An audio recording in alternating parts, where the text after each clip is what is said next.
നമുക്ക് ഒരു ബണ്ണ് ഉണ്ടാക്കാം. വീട്ടിൽ എങ്ങനെ നമ്മൾ കാശ് കൊടുത്തൊന്നും ബണ്ണ് പഠിക്കേണ്ട, നമുക്ക് ബണ്ണൊക്കെ വീട്ടിലുണ്ടാക്കാം. അപ്പോൾ നല്ലൊരു ബണ്ണ് ഉണ്ടാക്കണം. അതിനാദ്യം ഇളം ചൂടുള്ള പാല്, അതിലേക്ക് ഇത് കുറച്ച് ഈസ്റ്റ്, ഒരു പിഞ്ച് ഉപ്പ്, 2 ടീസ്പൂൺ പഞ്ചസാര,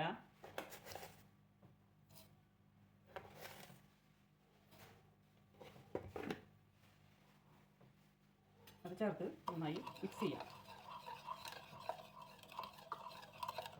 ഇനി അതിലേക്ക് ഒരു കോഴിമുട്ട ചേർക്കാം.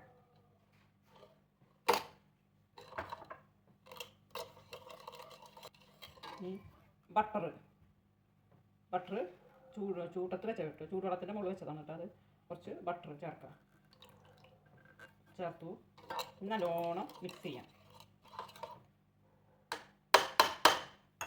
ഇനി നമുക്ക് അതിലേക്ക് മൈദമാവ് ചേർക്കാം. കുറേശ്ശെ മൈദമാവ് ഇട്ടിട്ട് നമുക്ക് ഇളക്കി കൊടുക്കാം.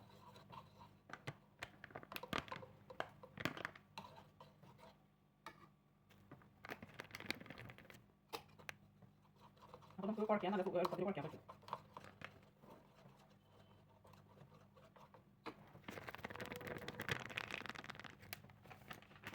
അങ്ങനെ മൈദമാവ് ചേർത്തു.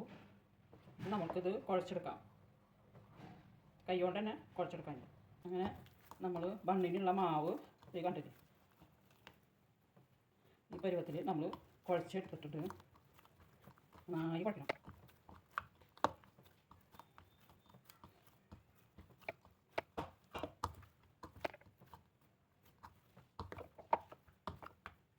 ഞാൻ എൻ്റെ മീത കുറച്ച് ഓയിൽ തടവിയിട്ടുണ്ട്.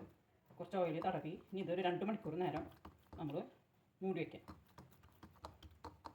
തുണിയുടെ എങ്ങനെ വേണമെങ്കിലും, നനഞ്ഞ തുണിയുടെ എങ്ങനെ വേണമെങ്കിലും നമ്മൾ അടച്ച് വയ്ക്കാം 2 മണിക്കൂർ നേരത്തേക്ക്. അങ്ങനെ ബണ്ണിനുള്ള മാവ് റെഡി ആയിട്ടുണ്ട്. ഇനി നമുക്ക് 2 മണിക്കൂർ കഴിഞ്ഞിട്ട് നോക്കാം. അങ്ങനെ നമ്മളെ ബണ്ണിൻ്റെ മാവ് പൊന്തി വന്നിട്ടുണ്ട്.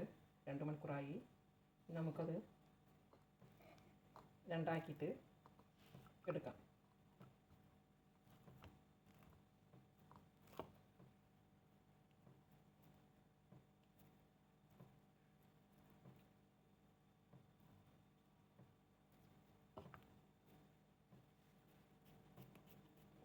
രണ്ടാക്കി ഇങ്ങനെ ഉരുട്ടിയെടുക്കാം.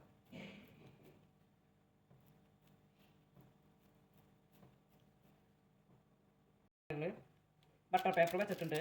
ഇനി അത് ഓരോന്നായിട്ട് എടുത്ത് നമുക്ക് വയ്ക്കാം. ഇനി അത് 15 മിനിറ്റ് നേരം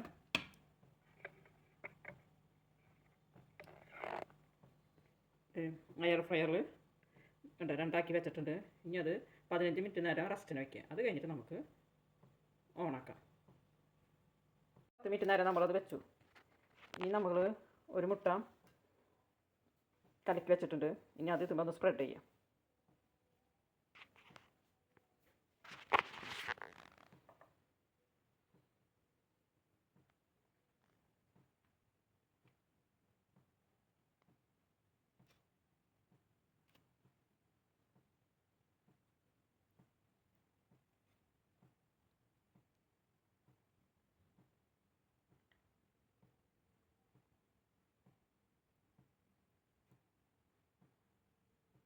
അങ്ങനെ മുട്ട സ്പ്രെഡ് ചെയ്തു. ഇനി നമുക്ക് എയർ ഫ്രയർ വയ്ക്കാം.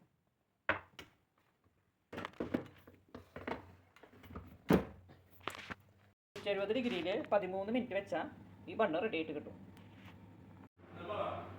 നമ്മളെ ബണ്ണ് റെഡി ആയി നോക്കാം. 13 മിനിറ്റ് കഴിഞ്ഞു. ഹായ്, നല്ല സൂപ്പർ ബണ്ണായിട്ട് വന്നിട്ടുണ്ട്. കണ്ടാ, നല്ല ബണ്ണ്.